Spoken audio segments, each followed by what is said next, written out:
नमस्कार, आप सब देख रहे हैं माय भारत न्यूज़ और मैं हूं आपके साथ मेहंदी हसन। मेरे साथ इस वक्त मौजूद हैं ज़ियाउर रहमान वर्क, जो कि कुंदरकी विधानसभा से समाजवादी पार्टी के टिकट पर इस बार पहली बार विधानसभा चुनाव को जीत कर आए हैं। उनसे बात करते हैं और जानते हैं कि किस तरीके की रणनीति इस बार समाजवादी पार्टी अपनाने जा रही है और क्या वो विपक्ष की रणनीति को धार दे पाएंगे। आज की पार्टी मीटिंग में जिस तरीके से अखिलेश यादव को सर्वसम्मति से विधायक दल का नेता चुना गया है, उस पर भी बात करेंगे उनसे और जानेंगे कि किस तरीके की खास चीज़ों को वो अपनी विधानसभा में इंट्रोड्यूस कराने जा रहे हैं, क्योंकि वो एक युवा नेता हैं और उनके दादा पार्टी के फायर ब्रांड नेता भी रह चुके हैं। शफीकुर रहमान वर्क को आप सब जानते होंगे, वो संभल से लोकसभा सांसद भी आइए उनसे जानते हैं और बात करते हैं। बहुत बहुत स्वागत है आपका जिया भाई। शुक्रिया साहब आपका भी। सबसे पहला सवाल मेरा यह है कि पहली बार आप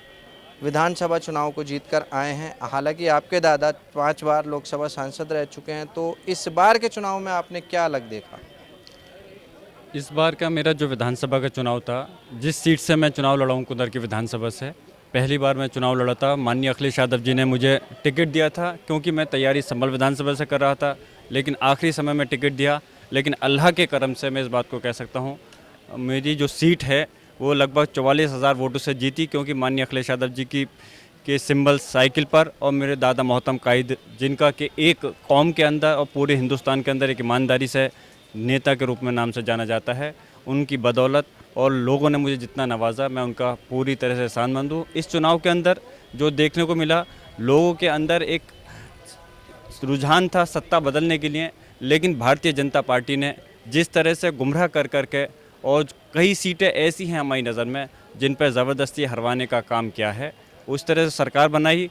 सिर्फ इस वक्त 2 ही लोग चुनाव में पार्टियां थी, समाजवादी पार्टी और भारतीय जनता पार्टी। बीजेपी की तरफ से पूरे हिंदुस्तान की फ़ौज लगी हुई थी, चाहे उसमें प्रधानमंत्री हों, गृह मंत्री हों या 12 राज्यों के मुख्यमंत्री हों, लेकिन माननीय अखिलेश यादव जी अकेले ही इन सब का मुकाबला कर रहे थे। आज हमें खुशी है कि माननीय अखिलेश यादव जी को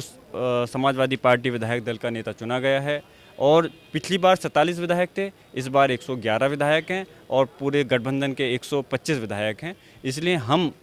विधानसभा के अंदर सरकार की जो भी गलत नीतियां होंगी उसका डट कर के मुकाबला करेंगे, और जो भी सर्व समाज के काम होंगे उसके वो जनता के बीच में ले आकर के उन काम को कराने की कोशिश प्रयास करेंगे। आपके दादा लगातार गरीबों की, पिछड़ों की, निचले तबके की राजनीति करते आ रहे हैं, तो दादा की राजनीतिक विरासत को आगे बढ़ाएंगे या कुछ और नया करेंगे? नहीं, दादा की विरासत को तो मुझे आगे बढ़ाना ही है। जो छाप उनकी ईमानदारी की इस प्रदेश और देश के अंदर है, मेरी पूरी कोशिश है कि मैं उसको कायम रखूँगा। उनके नाम को आगे बढ़ाने के लिए जो भी गरीब मजदूर आवाम की जो खिदमत हो सकती है, उनको बगैर किसी लालच के करने की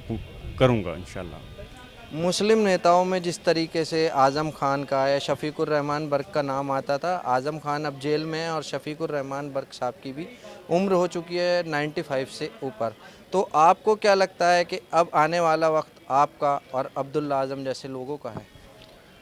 जो हमारे पुराने लोग हैं, हमारे बुज़ुर्ग हैं, चाहे दादा मोहतरम शफीकुर रहमान बर्क साहब हैं या माननीय आज़म खान साहब हैं, हमको भले ही नौजवान चुनाव में आगे बढ़ें, लेकिन मेरी तो यही सोच है कि हमें अपने बुज़ुर्गों की सरपरस्ती के अंदर उन लोगों से सीख करके उनकी नीतियों पे चल करके इस राजनीति को आगे बढ़ाना है। जहां नौजवानों के अंदर एक अलग तरह का जज्बा होता है, लेकिन उसके साथ साथ हमें इस चीज़ को नज़रअंदाज नहीं कर सकते कि जो हमारे बुज़ुर्ग इस राजनीति के अंदर हैं, जिस तरह से उन्होंने काम किया है, उन काम को हमें आगे बढ़ाना है, और जो जज्बात हमारे अंदर हैं, उस जज्बात के साथ में हमें कौम की और अपनी जनता की खिदमत करनी है। समाजवादी पार्टी की हार का एक बड़ा कारण बताया जा रहा है अखिलेश यादव के मुलायम सिंह यादव की तरह से जनता में उपलब्धता न होना। क्या आपको लगता है कि अखिलेश यादव वाकई परिवारवाद को बढ़ावा देते हैं और आम जनता से दूरी भटकते हैं?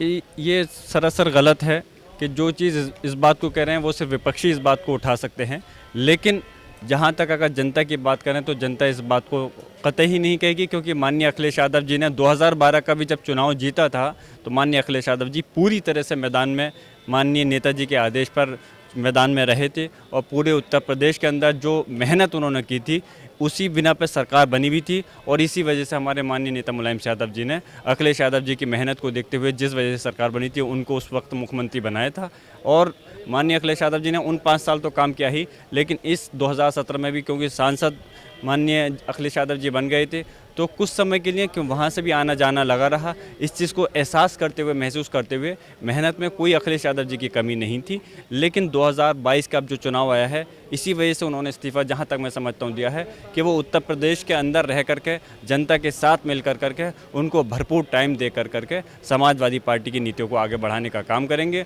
और हमें उम्मीद है आने वाला चुनाव जो 2024 का होगा उसमें समाजवादी पार्टी इंशाल्लाह जो अभी से मेहनत लेकर के चल रही है एक इतिहास कायम करेगी। एक आखिरी सवाल है आपसे, कुंदरकी विधानसभा में आप ही की पार्टी के 5 बार से विधायक रहे, अब आप वहां से चुनकर आए हैं और हाजी रिजवान आप ही के अपोजिट में थे इस बार बसपा से और वो हारे भी हैं, तो वो कौन सी वजह रही कि हाजी रिजवान को टिकट कटा और आपको टिकट दिया गया, और वो कौन कौन से काम है जो आप अपनी विधानसभा में इस बार कराएंगे?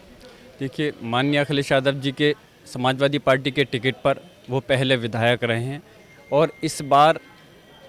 एक इतिहास रहा है अब तक जो विधानसभा वहाँ सीट जीती है 15 से 16 हज़ार से वोट जीतने का इतिहास रहा है। लेकिन अल्लाह करम से इस बार मैं जो चुनाव जीता हूँ, मैं चुनाव 44,000 वोटों से जीता हूँ। ये भी एक वहाँ के लोगों ने इतने वोटों से जिता करके मुझ पर भी एहसान किया है और एक इतिहास बनाया है। मैं उन सभी लोगों का तहे दिल से शुक्रिया अदा करता हूँ और उनको ये यकीन और उम्मीद दिलाना चाहता हूँ, जिस उम्मीदों के साथ में उन लोगों ने मुझे चुना है, इंशाल्लाह उनकी उम्मीदों पर पूरा खरा उतरूँगा और जो भी जनता के, सब समाज के जो भी जन समस्याएँ होंगी उनका समाधान कराने का पूरा अपने स्तर से प्रयास करूँगा। तो ये थे हमारे साथ ज़ियाउर रहमान बर्क, जिनके दादा एक बड़े